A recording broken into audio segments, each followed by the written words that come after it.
The fire initially, they covered it with a tarp to try to get it to go out. Once the fire went out through the suppression efforts of the fire department, you'll see some of the evidence in the back of the vehicle. So those are gasoline canisters, they are camp fuel canisters, and large firework mortars. It looks like the exterior of that truck is completely intact as it sits there.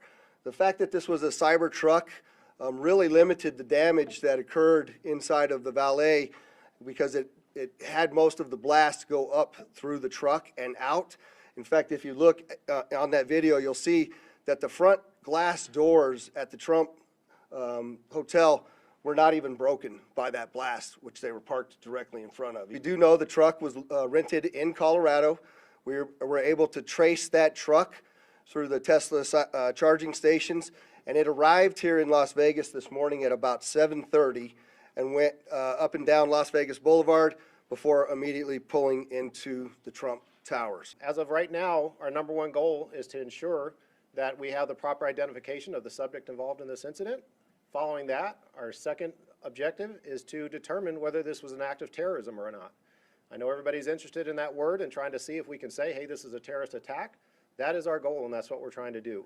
We do know who rented the truck. We are looking at that individual, but I am not prepared to release the name of any of the individuals that we are looking at least until next of kin is notified and we have a 100% identification. So the question is there any links to ISIS? And I will tell you that we don't have any indication of that here in Las Vegas, no overt ISIS flag as was seen in New Orleans, but again, we are investigating every aspect of this. Both vehicles, I'm being told New Orleans was rented from Turo and so was ours. That's another coincidence that absolutely is continuing to bear from our investigation that we have to continue to look into. Elon Musk specifically, he gave us quite a bit of additional information in regards to how the vehicle was locked after it exploded due to the force of the nature of the force from the explosion, as well as being able to capture all of the video from the Tesla charging stations across the country, and he sent that directly to us.